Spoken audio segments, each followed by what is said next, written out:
Are you having trouble breaking bad habits? It could be a serious habit. I've had quite a lot of them, like, crack. You could have a terrible habit with the crack. Or it could be like biting your nails or eating food you don't want to eat. Maybe it's them yogurts where you tip the corner in and there's all them like chocolate bits. You put them right in. Oh, you can't stop yourself. Or crack. Either of them is problematic. Either of them on a different time scale will cause problems. This Kundalini meditation is for healing addictions. Now it suggests you do it every day and that you practice it for 5 to 30 minutes. It says here in the education part of this Kundalini guide that human habit patterns are set or broken in 40-day cycles. More deeply ingrained patterns may take longer to correct. For example, imagine sometimes we have patterns we don't even acknowledge, like the way we relate to people. What kind of people make us feel intimidated or distracted or aroused? These are obviously the result of deep habits. The whole point of meditation and these type of exercises is to awaken a deeper awareness within you so that you are no longer governed by external stimulants and have more freedom in your life. Easier said than done, but it can be done. And this is how you do it. Yeah, look, it says here this might help for smoking, eating, drinking, drugs, all sorts of stuff. Start with practices for 5 to 7 minutes, get up to 20 and even 31 minutes. With this particular one, I think we breathe pretty normal, right? You know by now, if you've been following these videos, that Kundalini has a certain shape to it. We start by rubbing the hands together and doing the mantra, Om Namo Gurudev Namo, Om Namo Gurudev Namo. We repeat that 3 times. Then we do the particular meditation. In this case, it's the habit breaking addiction meditation. And then we close with 3 Sat Nams. Maybe check in with yourself and see how you would rate your addictional habit today on a scale of 0 to 10. Today I've been okay. Maybe I'm looking at my phone a little bit obsessively. I'd love that. I'd love to be able to just choose when to look at my phone, Maybe only look at it for 1 hour in the evening, 1 hour in the morning. Never find myself when I should be focused on a friend or a family member, just unconsciously just reaching towards the phone. So I'm going to give myself like a scale of 6 out of 10. If I can repeat this on a daily basis, remember, none of these things are easy fixes. I don't believe there are easy fixes. I think you have to work to change yourself, even though that work will often take the form of surrender.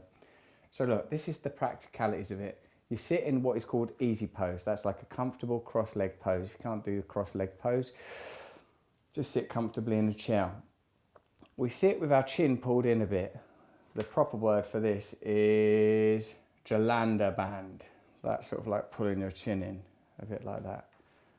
Then, what we do, now I've done this before and I did it wrong, right? What we have to do is we lock our teeth together. We put our mouth like this and we put our teeth together and then like locate the place on around your temples where you can feel like your muscles tensing. That's right, ain't it? I can feel it here. I've got like a mole there, so on this side I would always use that as the marker, but I can feel it, right? You put your hands and fists like that. You place your thumbs at this place on the temple where you can feel the muscles tensing. And I guess, I've often speculated on what's the rational, logical, anatomical reason for this. And I guess it must be like the invisible meridians of energy that travel through the body. We know now a little bit, don't we, about the vagus nerve and how it sort of transmits electronic, neurological signals down from the brain right through the body. We know how tapping, we've done that work with Nick Ortner, can disrupt us.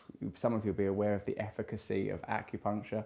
I guess Kundalini must work along similar principles, disrupting anatomical patterns that relate to psychic activity.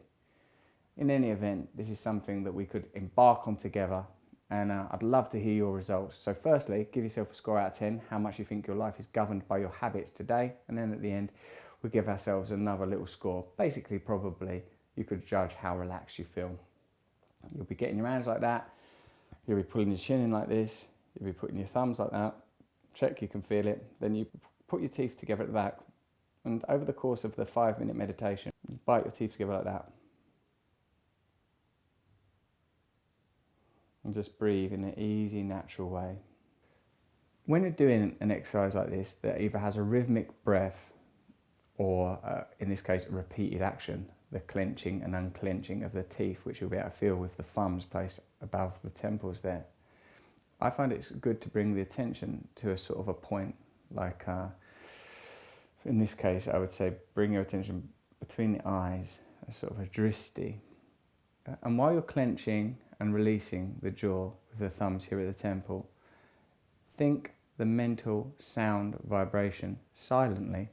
Sa, ta, na, ma. Sa, ta, na, ma. Sa, ta, na, ma. Gives your mind something to do.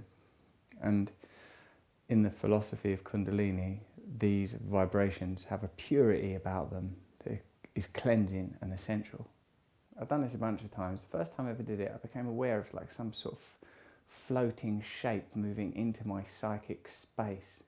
There are subtle forms of energy that operate below the spectrum of that which we can perceive with our recognized senses.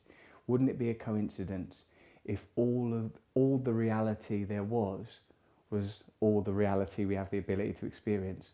What is reality then for animals that have different sensory systems? Read that essay, What It's Like to Be a Bat, and it will give you an idea of my perspective that it is ridiculous to assume that the reality we can receive through our senses is the sum total of all reality.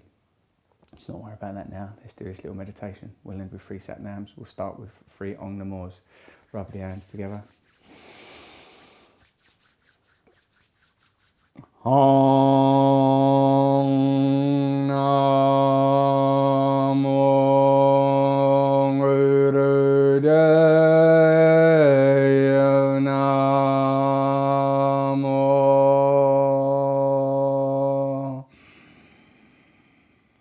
Om Namo Gurudeva Namo.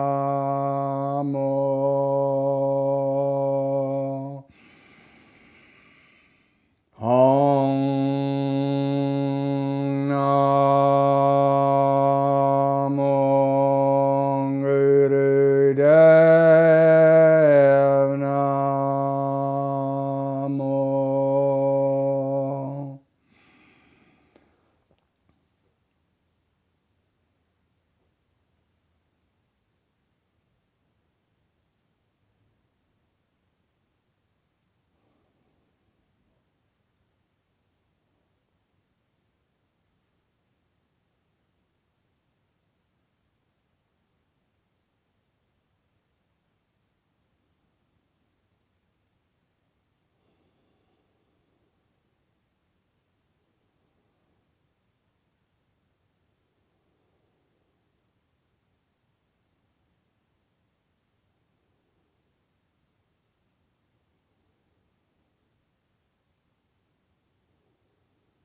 Sa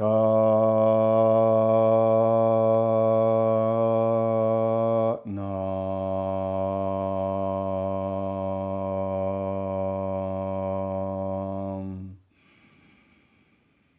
Sa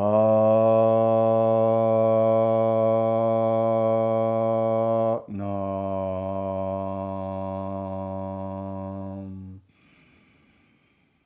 Sa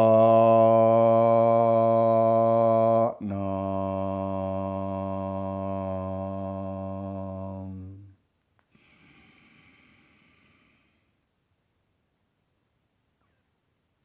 Whilst it's difficult to ascertain directly how this will affect my habitual behaviour, it's clear that an exercise like this focuses the attention, the awareness, consciousness on a different aspect of being. It seems to me entirely plausible that through repeating this exercise you would be able to alter the way that you relate to a habit. Remember, a habit's doing a particular job for you.